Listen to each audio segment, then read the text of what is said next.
le damos el alta a la paciente y aparecen todos estos síntomas en forma tardía. Por eso les decía que es muy importante cuando estudiábamos las infecciones localizadas, conocer bien la endometritis y la forma de tratarla. Pero aún así, haciendo un tratamiento antibiótico,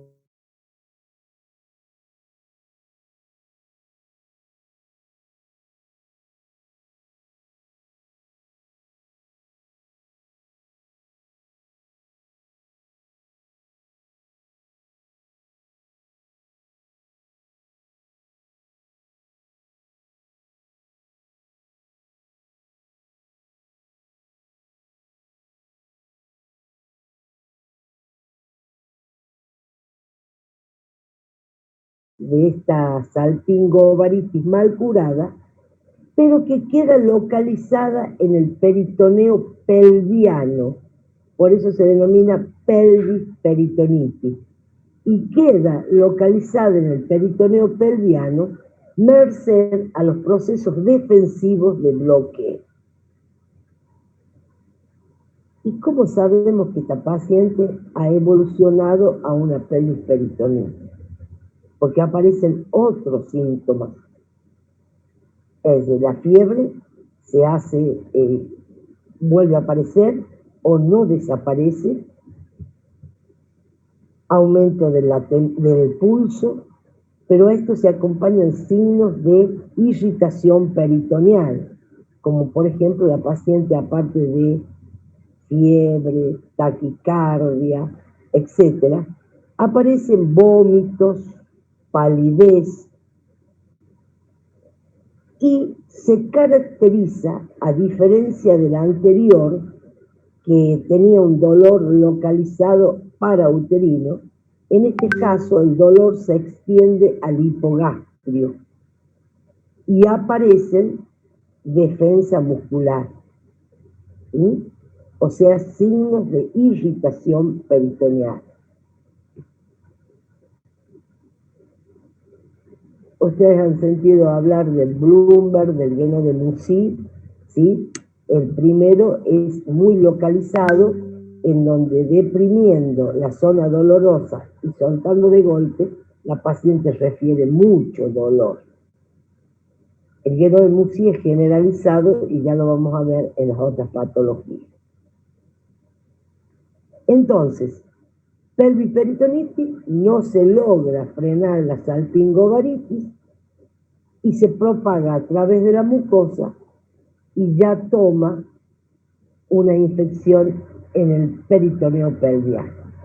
Y se bloquea por estos mecanismos de defensa que hay en la zona, pero que aparecen otros signos que anteriormente no teníamos, como son los de irritación peritoneal. Al tacto, ¿qué vamos a encontrar al tacto vaginal? En el anterior habíamos dicho que si hacemos un tacto vaginal y nos vamos a través de la vagina a una de las fosas ilíacas donde la paciente refiere dolor, es decir, dolor parauterino, encontrábamos una zona pastosa muy dolorosa que correspondía al proceso. En este caso, el tacto vaginal, ni bien hacemos el tacto vaginal y nos vamos hacia los fondos de saco del útero, hacia la parte posterior, nos vamos a encontrar que está ocupado toda esa zona ya por una tumoración blanda y sumamente dolorosa. Es decir, que la infección se ha extendido de tal manera que al tacto ya la parte está toda ocupada.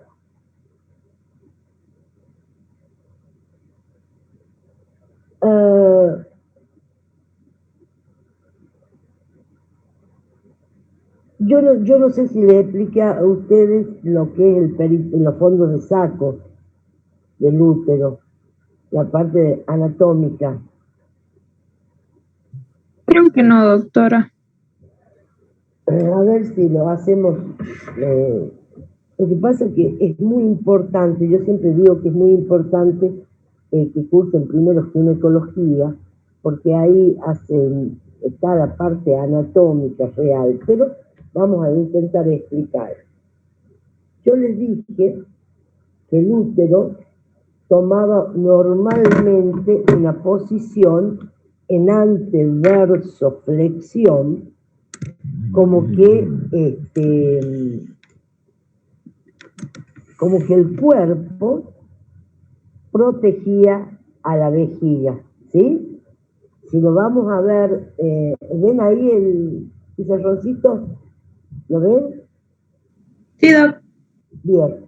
Habíamos dicho que el útero estaba en una posición en anteversoflexión, ¿sí? Este cuerpo protege a la vejiga. Y por detrás del cuerpo tenemos los intestinos. Esta parte es la que es extraperitoneal, o sea, ahí está la vagina. Todo órgano está protegido por por lo que se denomina peritoneo visceral, que es una lámina que cubre cada órgano y que lo separa de su órgano vecino. Para poder cubrir y separarlo de sus órganos vecinos, el peritoneo hace lo siguiente: cubre el útero. Cuando llega a la vejiga, este peritoneo se repliega, cubre la vejiga y vuelve hacia el útero. Lo mismo hace por atrás, va cubriendo todo el cuerpo. Para separarlo del intestino, se repliega, separa el intestino y vuelve hacia atrás. Estos repliegues que hace el peritoneo para separarlo de órganos vecinos son los fondos de saco uterino, que se palpan a través del tacto vaginal. Por eso tenemos un fondo de saco anterior, que es el que va a separarlo de la vejiga, un fondo de saco posterior, que es el que va a separarlo del intestino, y lateralmente también se repliega y forma los fondos de sacos laterales. Es a través de esos fondos de saco donde nosotros podemos tactar tumoraciones o zonas de empastamiento producidos por infecciones en el cuerpo. Entonces, dicho esto, en el caso de la pelvis peritonitis, cuando nosotros hacemos el tacto vaginal, nos encontramos con que en el fondo de saco posterior, es decir, el repliegue del peritoneo que separa de los intestinos, toda una masa, todo un tumor blando sumamente doloroso. Cuando con la antibiótico-terapia no logramos frenar este proceso, los medios de bloqueo de la parte pélvica ceden y la infección se generaliza y ya sí nos encontramos con una peritonitis. Esa es la diferencia entre la pelviperitonitis y la peritonitis. Entonces, cuando una endometritis ha sido maltratada, mal curada, y la paciente vuelve a partir del 8º día con un proceso febril, estamos hablando de que ese proceso a través de las mucosas se ha transformado o en una salpingovaritis, o en una pelviperitonitis, o una peritonitis. Luego tenemos por continuidad de las mucosas, por vía linfática, quiero decir. Bueno, en este caso, cuando la infección se propaga por vía linfática, generalmente hay un germen que es prácticamente en el 90% de los casos que produce esta patología y que es el estreptococo. La paciente se va de alta y al 8º o 10º día se presenta con toda una sintomatología de endometritis. Y esta endometritis es muy difícil de tratar, se propaga por varios días. Las temperaturas son altísimas y la característica que tiene es que la movilización del útero, ya de todo el útero, es sumamente dolorosa y la paciente vuelve a presentar loquios fétidos. Porque si ustedes recuerdan, los loquios, de acuerdo al tiempo del posparto, van cambiando de color, rojo, rosado y blanco. Y si esos loquios alteran su color y olor, estamos en presencia de un proceso infeccioso, es decir, de una endometritis. En este caso, es una endometritis elevada a su máxima expresión, con loquios sumamente patológicos, con loquios pútridos. Y a esto le llamamos metritis.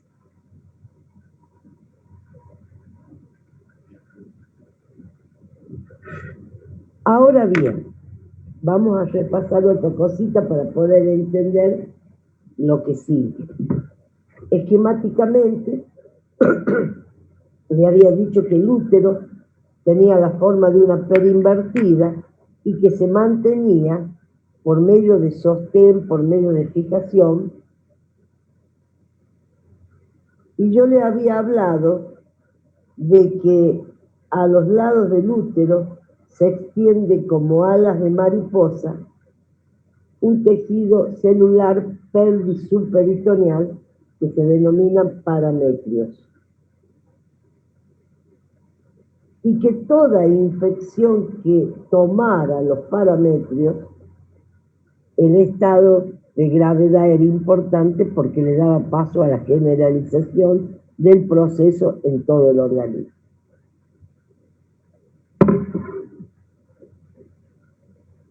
También habíamos dicho que siguiendo el mismo trayecto existe un ligamento muy importante que se denomina el ligamento ancho.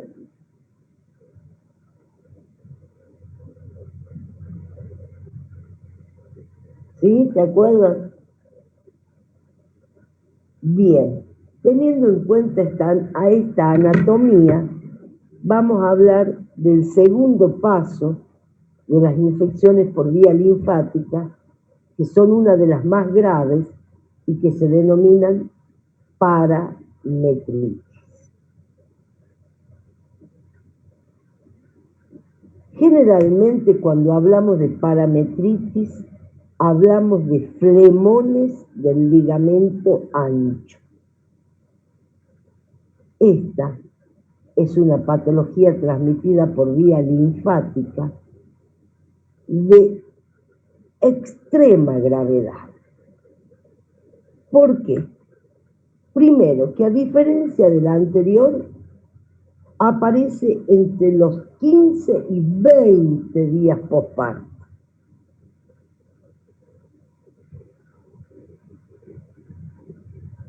Estos flemones o abscesos del ligamento ancho buscan su salida al exterior, denudando a su paso vasos, uréteres, lesiona vejiga, recto o produce grandes hemorragias que lleva a la paciente a shock hipovolémico y procesos de suma gravedad.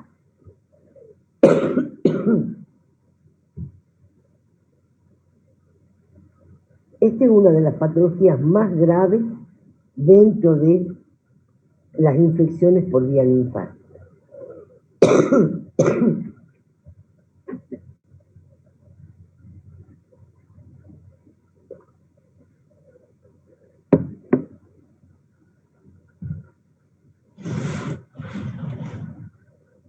Por supuesto, es una patología quirúrgica, ¿no? Gravísima. Más que nada por el tiempo de aparición del proceso. Y por último tenemos las infecciones puerperales por vía hemática, y sí son muy comunes, y dentro de ellas tenemos la tromboflebitis. ¿Qué es la tromboflebitis? La tromboflebitis es un estado de hipercoagulabilidad del embarazo y puerperio con formación de trombos en las venas pelvianas. Estados de hipercoagulabilidad del embarazo y puerperio con formación de trombos en las venas pelvianas. ¿Cuáles son las venas pelvianas? La hipogástrica, la ovárica, la tubárica y la uterina.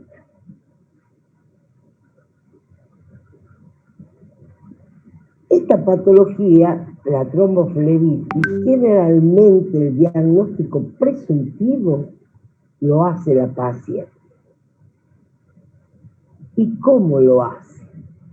Tenemos una paciente que posterior al parto hace una endometritis.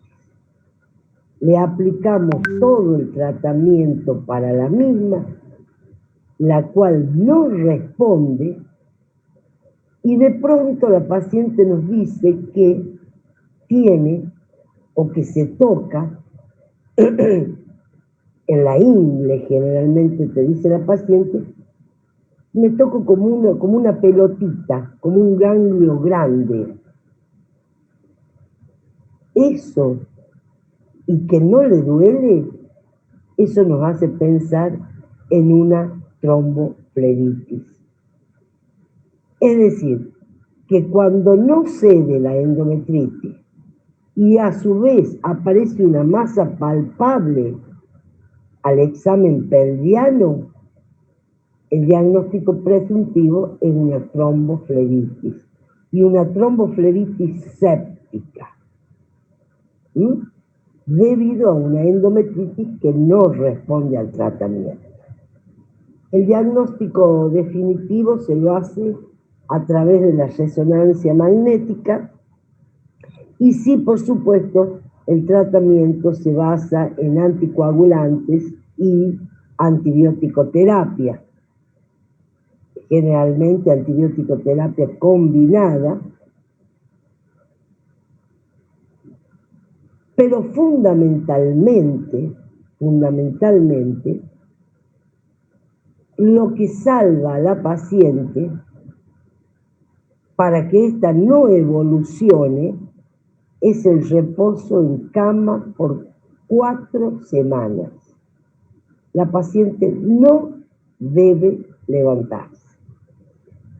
Tratamiento anticoagulante, tratamiento antibiótico, generalmente lo hacemos con cefalosporina y metronidazol, pero fundamentalmente el reposo en cama. 4 semanas. Pero a veces esto no ocurre. Y esta tromboflebitis séptica se transforma en una tromboflebitis embólica. Cuando los mecanismos defensivos no consiguen detener la infección, este coágulo evoluciona a la supuración, cuyos productos se liberan en el torrente circulatorio, produciendo estas famosas embolias sépticas. Doctora, ¿podría repetir, por favor? Sí. Nosotros cuando tenemos una tromboflebitis séptica le decimos a la paciente que haga reposo fundamentalmente por 4 semanas, los anticoagulantes y la antibiótico-terapia. Ahora, cuando los mecanismos defensivos no consiguen detener la infección, ¿qué pasa con ese coágulo? Evoluciona a la supuración. Y esos productos se liberan al torrente circulatorio, produciendo embolias sépticas.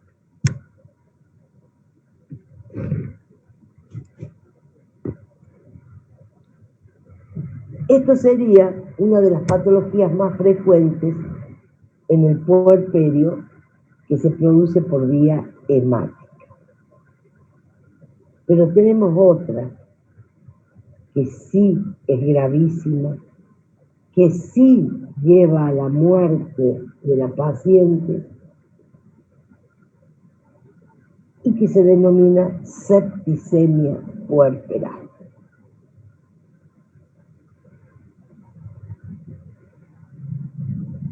Esta septicemia se diferencia de todo lo que hemos visto hasta ahora porque se anuncia a las 24 horas posparto. O sea, ya deja atrás que al tercer día, que al octavo día, no. Esto, a las 24 horas posteriores al parto, se anuncia esta patología gravísima que es la septicemia puerperal. Se debe en la mayoría de los casos a estreptococos, pero nosotros sabemos que estas patologías son polimicrobianas y si esa paciente no ha sido pancultivada, el tratamiento se hace muy difícil y es tan rápida la evolución que a veces no nos da tiempo y lleva a la muerte de la paciente. ¿Y cómo sabemos que la paciente está haciendo una septicemia puerperal? O por lo menos un diagnóstico presuntivo o una herramienta para nosotros actuar rápidamente.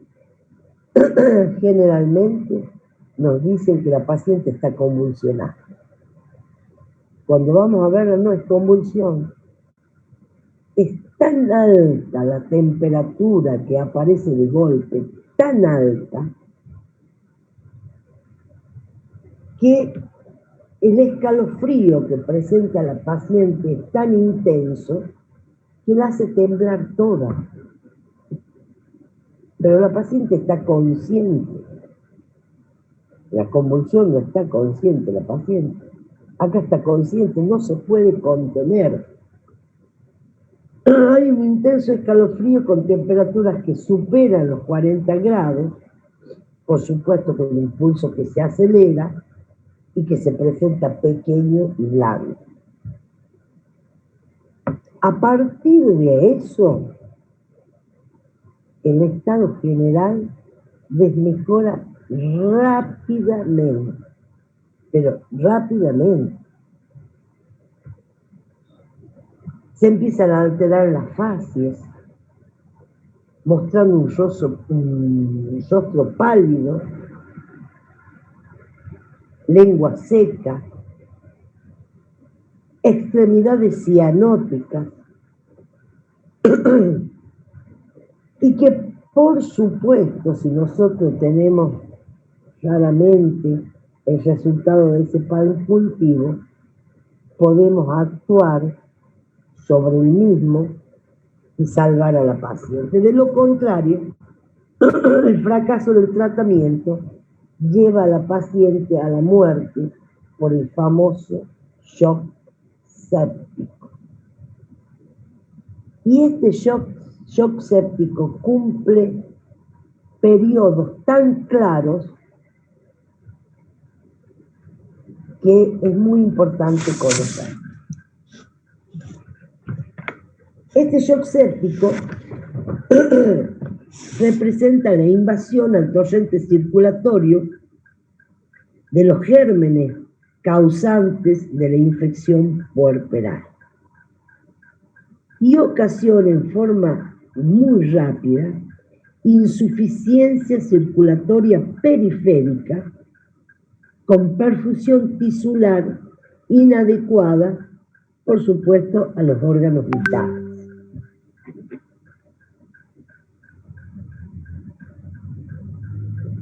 ¿Puedes repetir lo último, profe, por favor? Claro, este shock séptico, ¿por qué se produce? Porque hay una invasión en el torrente circulatorio de los gérmenes que producen esta infección puerperal. ¿Y qué va a ocasionar? Insuficiencia circulatoria periférica con perfusión tisular inadecuada a los órganos vitales.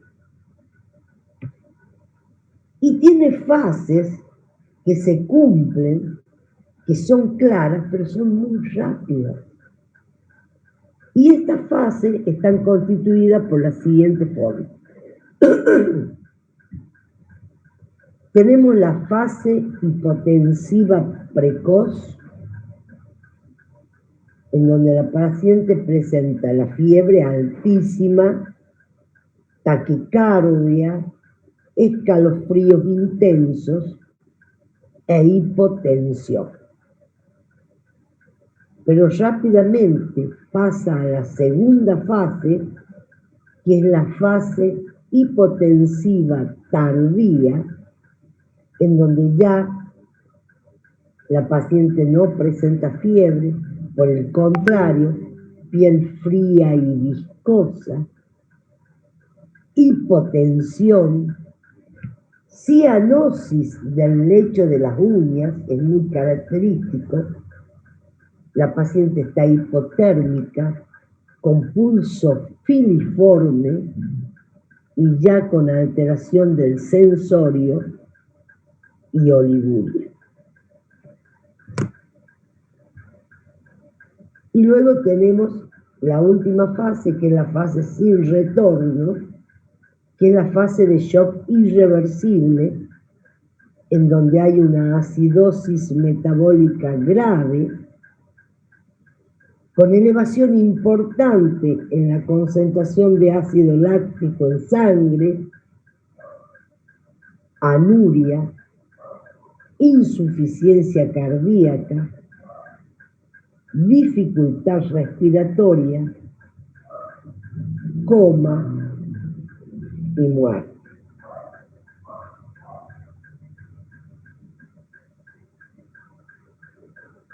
Esas son las tres fases del shock séptico. ¿Me esperan un minutito, por favor?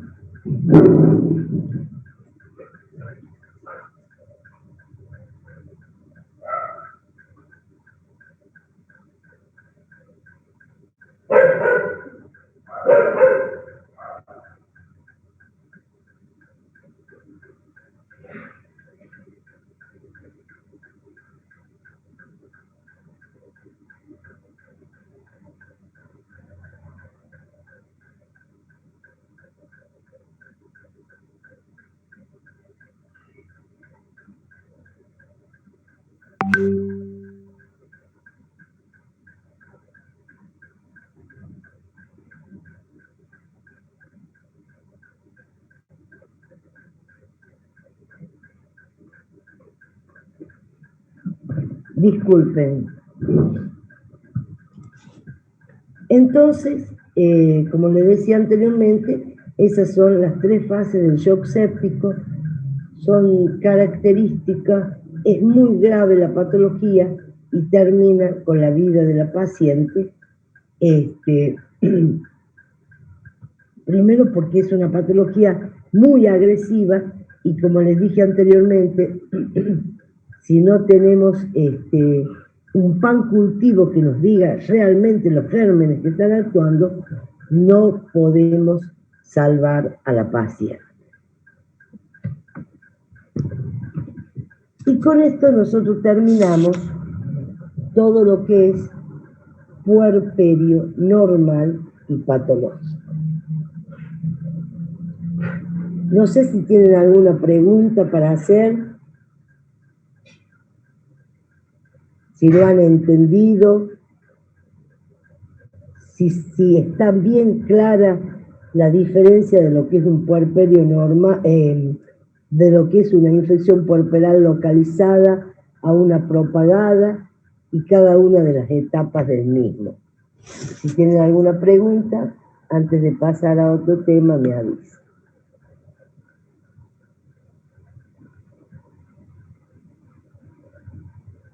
¿Está claro todo? Sí, profe. Sí, profe. ¿Sí? Sí. Sí, profe. Bien.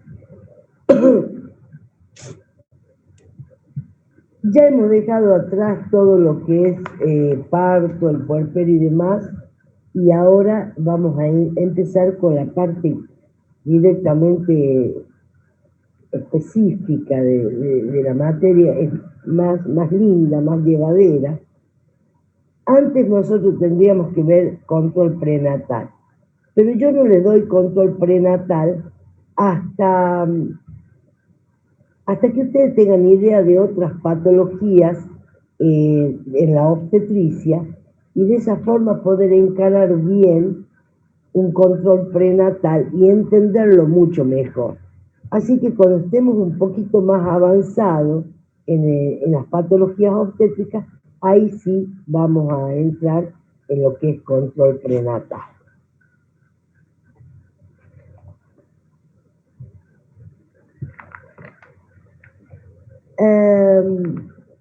Y lo que vamos a ver ahora, como primera parte clínica, es el denominado retardo de crecimiento intrauterino.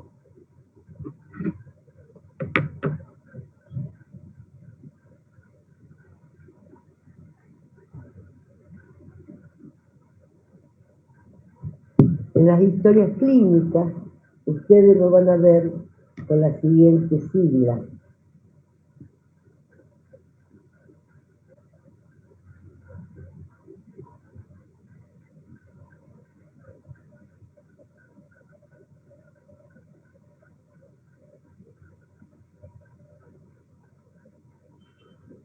Entonces, empezamos acá ya directamente a ver la patología fetal.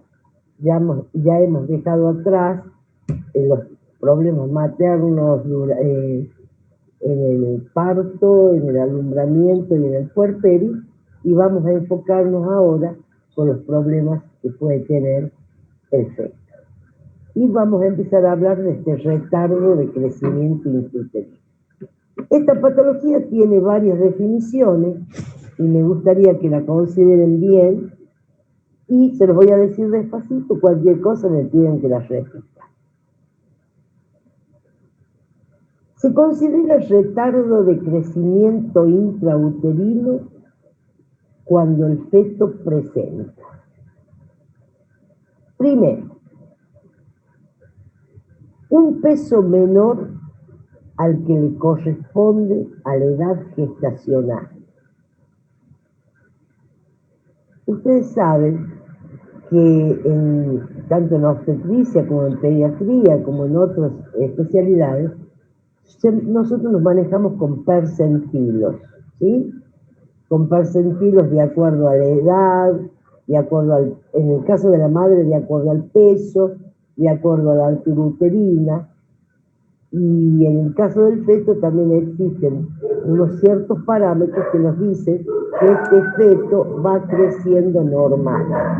Esos son percentilos y se hacen a través de un sistema de coordenadas en donde en la parte vertical, en el caso de los fetos, por ejemplo, va la edad gestacional y en la parte horizontal el peso que le correspondería al feto de acuerdo a la edad gestacional. Entonces se van trazando coordenadas en cada uno de los controles y si estas caen dentro de una línea ya predeterminada, en el caso se llama percentilo 10 para el feto, quiere decir que este tiene un crecimiento normal. Cuando veamos control prenatal, vamos a estudiar cada uno de los percentilos. En este caso, se considera retardo de crecimiento intrauterino cuando el feto presenta un peso menor al que le corresponde para su edad gestacional, es decir, por debajo del percentilo 10. O también aquellos fetos que creciendo en un percentilo normal decaen 2 desviaciones estándar. O aquellos que pesan menos de 2.500 gramos, dejando de lado los pretérminos. ¿Qué quiere decir? Que son fetos que llegan al final del embarazo, pero con un peso menor de 2.500 gramos. Entonces vuelvo a repetir. Entramos en la patología fetal, ya hemos dejado de lado la materna. Vamos a ver retardo de crecimiento y la definición es aquellos fetos que pesan un peso menor al que le corresponde a su edad gestacional, es decir, por debajo del percentilo 10, o aquellos que creciendo en un percentilo normal decaen 2 desviaciones estándar, o aquellos que pesan menos de 2.500 gramos, dejando de lado los pretérminos. Por supuesto que no toda embarazada hace un retardo de crecimiento intrauterino. Debe haber una serie de factores predisponentes y en este caso tenemos factores maternos, factores fetales y factores ovulares. Vamos a hablar de los factores maternos que puede llevar a un retardo de crecimiento. Una de las características son aquellas madres pequeñas con peso pregestacional menor a 50 kilos y una talla menor a 1,50 m. Es muy característico que en esas pacientes hagan un retardo de crecimiento. Un nivel socioeconómico bajo, escasa ganancia de peso en la gestación o desnutrición materna previa, enfermedades vasculares maternas como hipertensión y diabetes, enfermedades renales crónicas, hipoxias crónicas, es decir, aquellas pacientes que viven en grandes alturas o aquellas que tienen insuficiencia respiratoria crónica o cardiopatía cianótica. Todas esas pacientes son propensas a realizar un retardo de crecimiento intrauterino. También el tabaquismo las drogas son causas maternas de retardo de crecimiento. Profe, Sí, ¿el hipotiroidismo no causa también esto? Pues yo tengo un primo, por decir así, sí, un poquito que más fuerte. nació con hipotiroidismo. No, que pregunto si el hipotiroidismo también no afecta el desarrollo de crecimiento, que a mí me pasó ver a un, por decir así, primo segundo lejano, que nació con hipotiroidismo y era muy, muy chiquito. Pero en un embarazo de término, porque el hipotiroidismo, Sí, fue un embarazo de término, ¿y qué? pero El embarazo de término, nació así. ¿con Sí, qué? sí, Mira, no, porque ya vas a ver, a medida que avancemos y hagamos el diagnóstico, porque no es el caso tuyo, el caso de tu sobrino, quien sea, porque existen otros factores que solamente los vas a comprender cuando veamos la fisiopatología. ¿Sí? Y bueno, profe.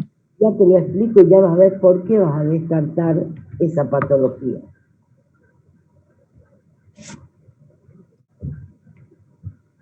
Otro de los factores, había dicho que son factores fetales. Y estos factores fetales están dados primero por los embarazos dobles. La gemelaridad da lugar entre un 25 a 30% de un retardo de crecimiento de uno de los fetos.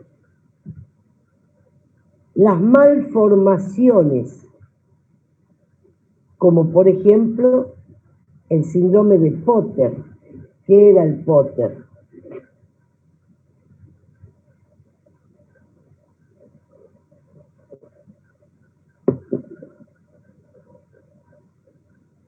¿Qué era el síndrome de Potter? Lo vimos cuando hablamos de oligoamnios.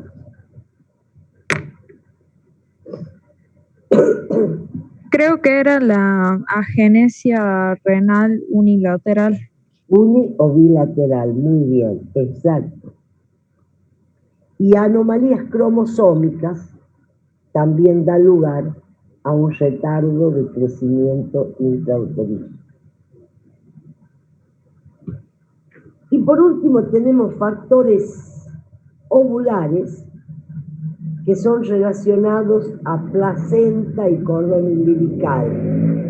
En el caso de la placenta, desprendimientos crónicos van a disminuir o van a producir alteraciones en los nutrientes y oxígenos al feto y pueden llegar a producir un retardo de crecimiento o anomalías en el cordón también, que lo vamos a ver más adelante, pueden llegar a dar lugar a este tipo de fetos. Entonces, para que se produzca un retardo, tenemos factores maternos, fetales y ovulares. Y ahora paso a explicarte y vas a entender lo que vos me preguntabas.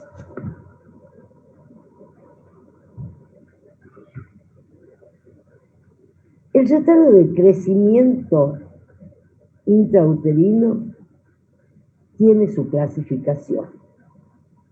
Y estos fetos y este retardo puede clasificarse en retardo de crecimiento intrauterino simétrico y retardo de crecimiento intrauterino asimétrico.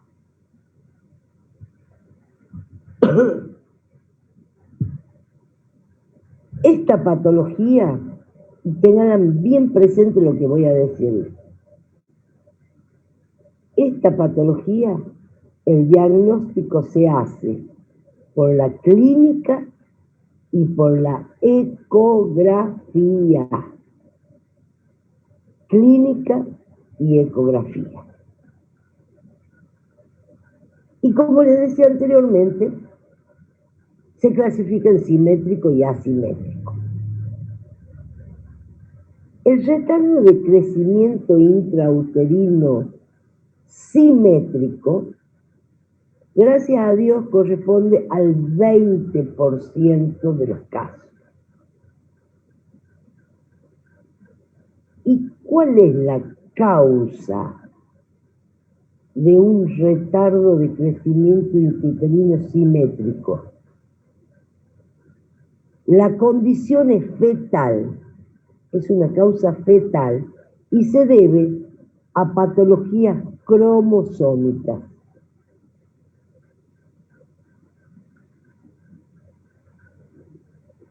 Esto da lugar a lesiones tempranas que se pueden diagnosticar antes de las 28 semanas y se caracterizan, este retardo se caracteriza porque existe una hipoplasia celular, es decir, que hay una reducción en el número de células. Y esta reducción hace que este feto sea todo chiquito, sea todo simétrico, es decir, tenga un cerebro chiquito, un hígado chiquito, un corazón chiquito, un cuerpo chiquito, es todo simétrico, porque hay una hipoplasia celular, lesiones tempranas y se debe a una alteración cromosómica. Y la ecografía, que mide distintos diámetros fetales y de acuerdo a los diámetros fetales que mide, nos orienta a la edad gestacional o al peso fetal. Todos estos diámetros ecográficos están reducidos, todos. Y por ejemplo, el diámetro femoral en la ecografía nos indica la edad gestacional. En la circunferencia abdominal o diámetro abdominal está relacionada con el peso fetal. Y así los distintos diámetros ecográficos en un feto nos van indicando una evolución, ya sea a nivel de edad gestacional, a nivel de peso, etc. En este caso, en el retardo de crecimiento simétrico, todos los diámetros ecográficos fetales están disminuidos. Hay otro diámetro que se denomina biparietal, que se mide en ecografía, también está reducido. Pero el otro, pero antes de terminar esto, quiero decirles que, aparte de ser un niño que nace todo chiquito, el crecimiento postnatal es muy pobre.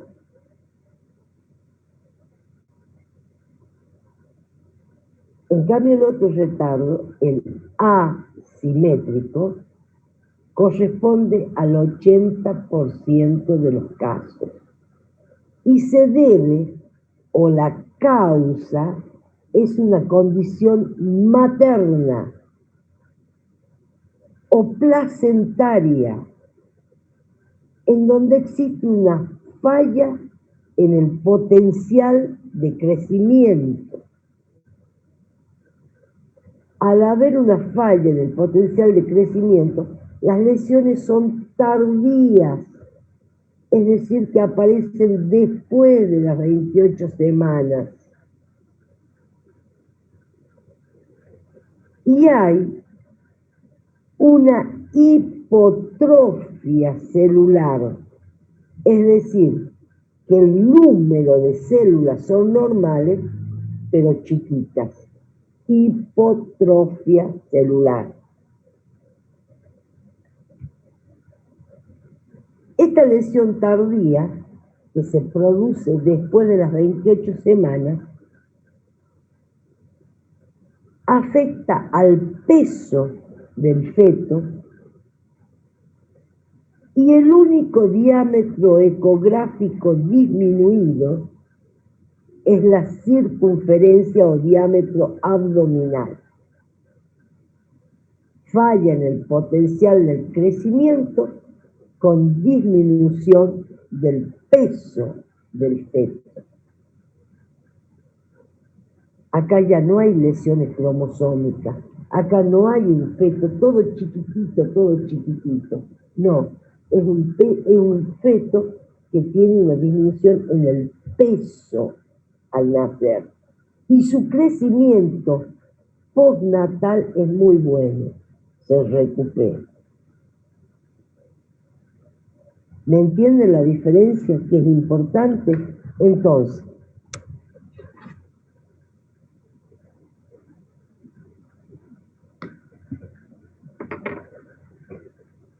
retardo de crecimiento intrauterino simétrico y asimétrico.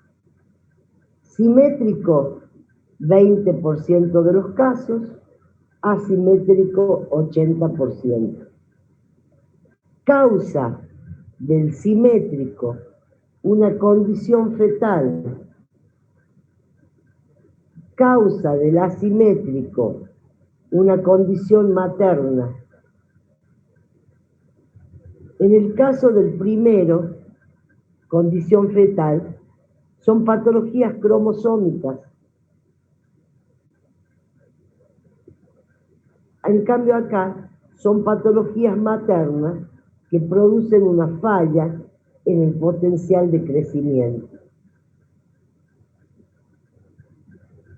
Las lesiones en el simétrico aparecen en forma temprana, antes de las 28 semanas.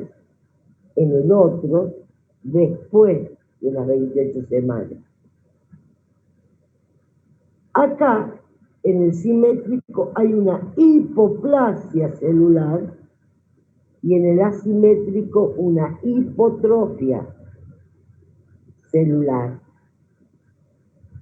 Ecográficamente, en el simétrico, todos los diámetros están disminuidos. En cambio, en el asimétrico, solo está disminuido la circunferencia o diámetro abdominal que está relacionado con el peso fetal. En el simétrico, el crecimiento postnatal es pobre o malo, en cambio en el asimétrico, el crecimiento postnatal es bueno.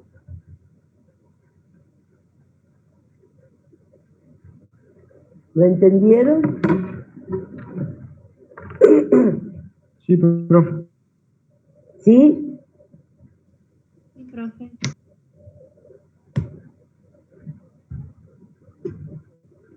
No los escucho, ¿lo entendieron? Sí, profe. Sí, se doctora, entendió. sí se entendió. Bien. Pero no tan solo vamos a hacer diagnóstico fetal. También nosotros, al hacer un control prenatal, a través de signos de la madre, podemos hacer diagnóstico de retardo de crecimiento intrauterino. Y al diagnóstico lo hacemos a través de la evolución del incremento de la altura uterina y de acuerdo a la evaluación ponderal materna. O sea que vamos haciendo el control del aumento del útero de acuerdo a la edad gestacional y el control del peso materno de acuerdo a la edad gestacional. Que eso se lo debe haber explicado la doctora Alonso cuánto es el aumento de peso de la paciente de acuerdo a la edad gestacional y la altura uterina también de acuerdo a esta edad. En estos casos se deberá sospechar un retardo de crecimiento intrauterino cuando los valores de la altura uterina sean inferiores al percentilo 10 o que estén estos valores 4 centímetros por debajo de lo que corresponde a la edad gestacional.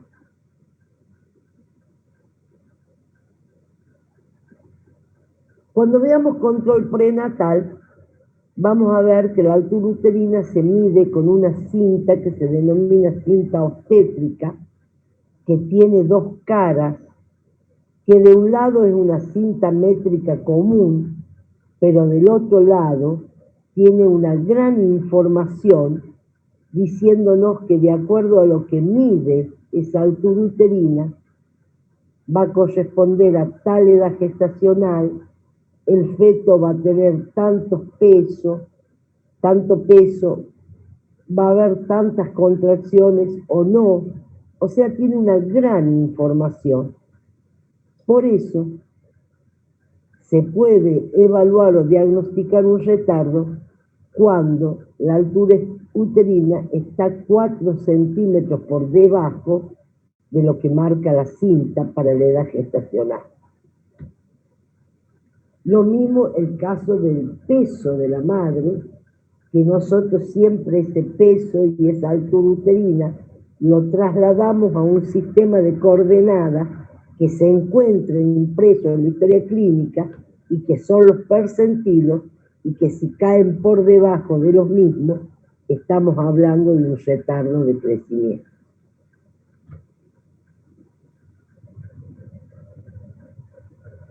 Eso, que sería la clínica del control de la mujer embarazada, acompañada por la antropometría fetal ecográfica, hacen el diagnóstico de retardo de crecimiento intrauterino. Y esta ecografía,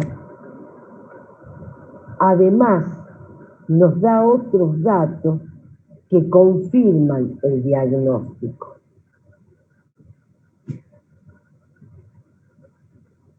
En una ecografía con un retardo de crecimiento intrauterino asimétrico que corresponde al 80% de los casos, aparte de estar disminuida la circunferencia abdominal o perímetro abdominal, que es lo que está relacionado directamente con el peso fetal, también se observa oligoamnios. Y este oligoamnio se debe a que hay una disminución en la producción de orina fetal por hipoxia. Y también en esta ecografía nos dice que la placenta es demasiado madura para la edad gestacional. Y si a esto le sumamos un peso fetal en un embarazo a término de 2.500 gramos o menos, el retardo de crecimiento intrauterino queda confirmado. En el caso del asimétrico, tempranamente nosotros nos vamos a dar cuenta que todos esos diámetros ecográficos están reducidos, que no hay una evolución y que ese feto, cuando nazca, como es un proceso cromosómico, su crecimiento postnatal va a ser muy poco. ¿Lo entendieron, chicos?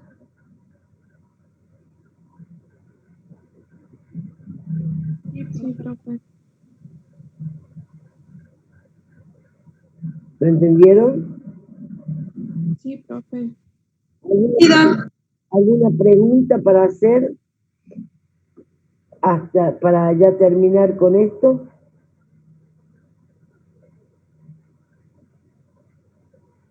Bueno, entonces, cuando tenemos pacientes con posible diagnóstico o cuando ya empezamos a sospechar el retardo de crecimiento intrauterino,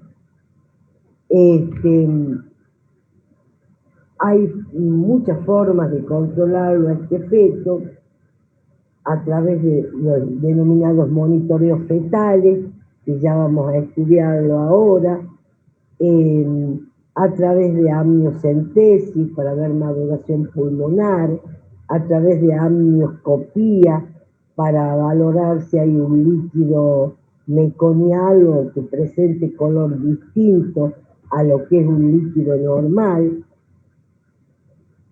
Vamos a estudiarlo a través del denominado Doppler fetal o ecodoppler, que son métodos no invasivos que permiten el estudio de la velocidad de flujo sanguíneo en los vasos placentarios y fetales. Por eso, siempre en un control prenatal hay que hacer una determinación precoz de la edad gestacional para poder evaluar a la madre en el curso de ese embarazo. Hay que hacer un buen control del aumento del peso materno. Hay que hacer una medición de la altura uterina. Hay que identificar fundamentalmente a las madres con factores de riesgo. Y hay que hacer un control ecográfico que es, de última, el que nos va a dar el diagnóstico de un retardo. Por supuesto que la conducta va a depender de la causa que lo produjo, de la gravedad del retardo y la complejidad neonatológica con que nosotros contamos.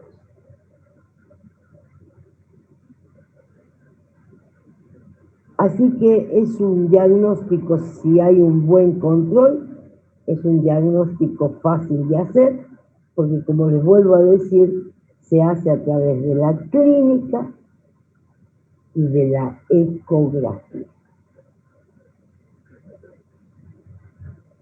Y con esto, así concretito, empezamos y terminamos retardos de crecimiento y comenzamos ya con la patología fetal, ya que la próxima clase vamos a ver parto prematuro y rotura prematura de membrana. Y terminamos. ¿Alguna pregunta para hacer?